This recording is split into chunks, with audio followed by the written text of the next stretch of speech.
1545년 4월 28일 한성 건천동, 지금의 서울 중구 인현동에서 한 아이가 태어났습니다. 그의 아버지 이정은 자식들의 이름에 중국 성인으로 알려진 복희, 요임금, 순임금, 우임금의 이름을 따서 붙였는데요. 방금 태어난 아이는 셋째로 태어났기 때문에 이순신이라는 이름이 붙여졌습니다. 당시 이순신의 집안은 그렇게 풍족하지는 않았습니다.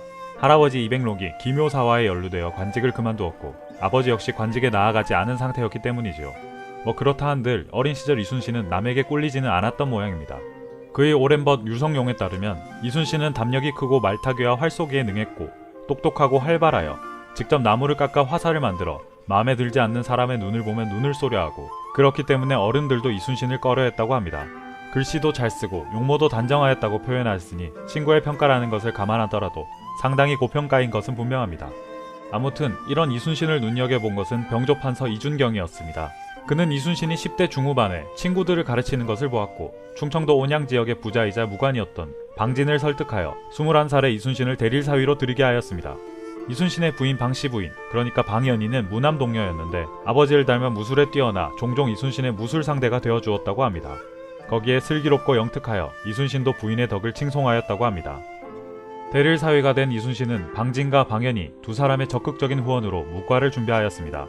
약 8년을 준비한 끝에 이순신은 1572년 선조 5년에 훈련원 별과에 응시합니다. 시험 과목은 활쏘기, 말타고 활쏘기, 마상무예 등등 굉장히 고도의 훈련을 받은 사람만이 합격할 수 있는 것들이었습니다. 결과만 보자면 이순신은 탈락하여 재수를 하게 되었습니다. 말을 타다가 실수로 떨어져 정강이가 부러졌기 때문이죠. 그러나 이때 이순신은 바로 포기하지 않았습니다. 버드나무 가지로 다리에 부목을 대고 시험을 끝까지 치렀던 것이죠. 조금 상상을 해보자면 뼈가 부러져서 아파 죽겠는데 다리에는 불편한 간이기프스를 대고 말타기 활쏘기 시험을 쳤던 것입니다. 그렇게 재수를 하게 된 재수생 이순신은 4년 뒤에 치러진 다음 시험에는 합격했습니다. 그의 나이 32살, 신년시 무과에 응시하여 병과에 합격한 것입니다.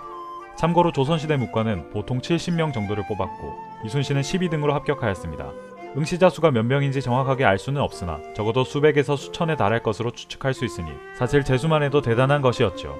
무과에 급제한 후 1579년부터 이순신은 훈련원 봉사라는 일종의 실습생 신분으로 관직에 나아가게 됩니다. 이쯤 해서 병조정랑 서익이라는 사람이 자신의 친구를 추천하는 일종의 인사청탁을 해옵니다. 말이 인사청탁이지 그냥 서류에 서명하라는 말이나 다름없었습니다. 그런데 이순신은 이를 단호하게 거절합니다. 어찌저찌 일이 잘 넘어가나 싶었지만 1580년 이순신이 전라도 발포 수군만호에 재직하던 시절 서익의 일이 부메랑이 되어 돌아오게 됩니다. 발단은 당시 전라 좌수사 성박이 검은고를 만들기 위해 관사에 오동나무를 베려고 했던 일이었습니다. 이순신은 역시나 거절을 했습니다. 나라의 재산을 함부로 할 수 없다는 이유였죠. 이에 삐진 성박은 전근을 가면서 후임자 이용에게 이순신의 욕을 하고 갑니다. 이용은 그 말을 믿고 이순신의 트집을 잡으려 하지만 좀처럼 잡을 수가 없었습니다. 그러나 인간은 하려고 하면 할 수 있습니다. 이용은 이순신의 근무 성적을 최하로 주어 트집을 만들어냅니다. 또 이쯤 서익이 군기점검 차원에서 이순신의 근무지 발포를 찾아옵니다. 그러고는 군기보수 불량을 하는 이유로 이순신을 파직시킵니다. 다행히 곧 복직되고 이용도 이순신을 인정하지만요. 한편 이때쯤 병조판서 김규영이 자신의 서녀를 이순신에게 첩으로 드리려고 하였습니다. 이순신은 또 이를 거절합니다. 권세 있는 집안에 의지하여 승진하기 싫다는 것이 그 이유였습니다. 이쯤 되면 프로 거절러가 아닐까 싶습니다. 이렇듯 이순신은 처음부터 승승장구하지는 않았습니다. 잘못된 것은 하지 않는다. 원리 원칙대로 한다. 분명한 원칙을 가지고 있었기 때문에 출세와는 조금 거리가 느껴지기도 하지요. 그렇기 때문에 조금 딱딱하게 느껴지기도 하지만 생각해보면 지금 대한민국에 가장 적합해 보이는 것은 왜일까요? 아무튼 이순신은 1587년 북방으로 가게 되었습니다. 지금의 함경북도 선봉군에 있었던 녹둔도라는 섬에서 둔전을 관리하는 것이 그의 일이었지요. 군사들과 함께 황금빛 들녘을 바라보며 기분 좋게 추수를 하고 있던 그해 9월 1일 인근에 살고 있던 여진족이 기습 공격을 해왔습니다. 160여 명의 조선인과 말들이 끌려가는 난리통 속에 이순신은 뒤늦게 말을 몰아 3명을 죽이고 50여 명을 구출해왔습니다. 그러나 조정은 이 일에 대해서 책임을 질 사람이 필요했습니다. 어쨌든 간에 자국의 백성들이 죽고 납치당한 것은 사실이니까요. 사실 이순신은 당시 북병사 이일에게 방어를 위한 추가 병력을 요청했습니다만 이일은 거절했습니다.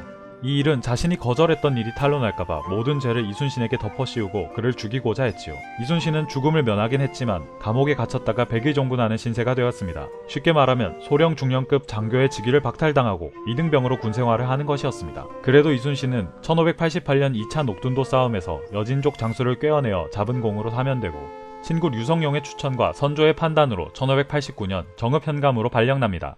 정읍현감 이순신은 선정을 베풀어 칭찬이 자자하였고 선조는 더 높은 자리에 이순신을 올려보내고자 하였습니다. 조정의 대신들은 반대했지만 이때까지만 해도 선조는 이순신을 굉장히 신임했습니다. 그래서 빠른 시간 내에 관직을 계속 올려버리는 꼼수를 써서 이순신을 전라좌도 수군절도사 자리에 임명하고 해맙니다. 전라좌도 수군절도사, 전라좌수사 맞습니다. 바로 이순신의 전설이 시작되는 바로 그 자리입니다. 다음 영상은 이순신 2부 연전연승 이순신입니다. 영상을 재밌게 보셨거나 다음 영상을 기다리신다면 좋아요와 구독, 댓글 부탁드리겠습니다.